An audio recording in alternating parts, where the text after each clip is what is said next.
मराठी मॅट्रिमोनीवर मिळतो सगळ्यात जास्त चॉईस।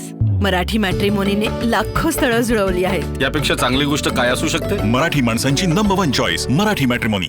हा देश ज्या संविधानानुसार चालतो त्या संविधानानुसार धनगर जमातीचा समावेश एसटी जमातीच्या यादीमध्ये 36 नंबरला आहे। धनगरांच्या अज्ञानाचा गैरफायदा घेऊन इथल्या व्यवस्थेनं या अमृतरूपी लाभापासून गेल्या 8 दशकांपासून आम्हाला वंचित ठेवलंय। धनगरांचे क्रांतीसूर्य बी.के. कोकरे साहेबांनी या आरक्षणाची ज्वाला प्रज्वलित केली तेव्हापासून आतापर्यंत शेकडो आंदोलनं झाली, शेकडो उपोषणं झाली, हजारो बांधवांवर आमच्या गुन्हे दाखल आहेत। आंदोलनाचे हा लढा चालू आहे। परंतु 17 सप्टेंबर रोजी मराठवाडा मुक्ती संग्राम दिनी धनगर जमातीच्या या एसटी आरक्षणाचा मुक्ती संग्राम हा लढा आम्ही जालन्याच्या भूमीतून सुरू केला। 16 दिवस मी त्या ठिकाणी आमरण उपोषण केलं। प्रकृतीच्या कारणामुळे ते आंदोलन स्थगित केलं होतं। आत्ताचे मुख्यमंत्री राज्याचे देवेंद्र फडणवीस यांनी लाखो लोकांच्या समोर आश्वासन दिलं होतं की धनगर आरक्षणाच्या बाबतीत माझा अभ्यास झालेला आहे, माझ्याकडे गाडीभर कागदपत्र आहेत, पुरावे आहेत, तुम्ही आम्हाला सत्ता द्या, पहिल्या कॅबिनेटमध्ये तुमचा आरक्षणाचा प्रश्न सोडवतो। आत्ताचे देशाचे सर्व असलेले नरेंद्र मोदी पंतप्रधान यांनी सुद्धा पांडुरंगाच्या पंढरीमध्ये येऊन ढोल वाजवून सांगितलं होतं की आतापर्यंत राज्यकर्त्यांनी तुमच्या मतासाठी वापर केला, तुम्ही आम्हाला सत्ता द्या, आम्ही सत्तेत आलो तर आरक्षण देतो। स्वर्गीय अटल बिहारी वाजपेयी यांनी सुद्धा पंढरपूरमध्ये आश्वासन धनगरांना दिलं होतं। आज हे सत्तेमध्ये आहेत, आम्ही कायद्याचं मागतोय। आज हे आंदोलन धनगर जमातीचा एसटी आरक्षणाचा मुक्ती संग्राम जालन्यातून सुरू झालेला मुंबईच्या आझाद मैदानामध्ये येऊन या आरक्षणाची आजादी झाल्याशिवाय थांबणार नाही।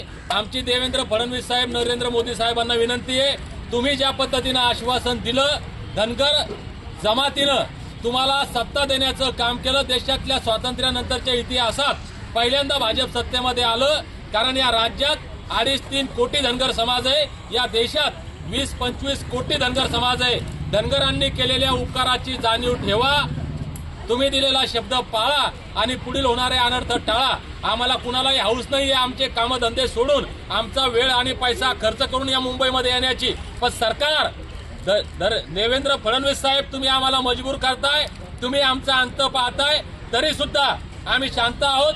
धनगर जमातीच्या एसटी आरक्षणाचा मुक्ती संग्राम हा 21 जानेवारी 2026 रोजी मुंबईच्या आझाद मैदानामध्ये हा लढा येतोय। महाराष्ट्रातल्या प्रत्येक मल्हार मावळ्याला, अहिल्यामाईच्या लेकीला माझी विनंती आहे की हे शेवटचं आंदोलन, शेवटचा लढा आमच्या लेकरा बाळांच्या कल्याणाचा आहे। त्यामुळे आपण प्रत्येकानं या लढाईमध्ये तनमन धनानं सहभागी झालं पाहिजे। हा आमच्या आयुष्यातील शेवटचा लढा आहे असं म्हणून प्रत्येकानं हा लढायचा।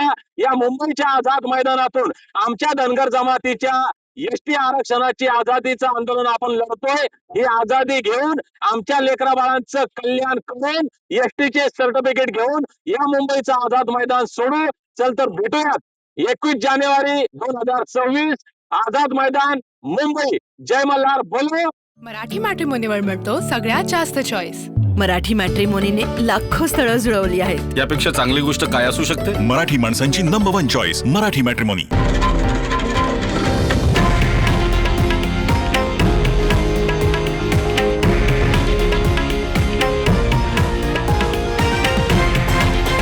हे आहे देशातील नंबर 1 न्यूज नेटवर्क आणि आपण पाहत आहात TV9 मराठी, एकमेव।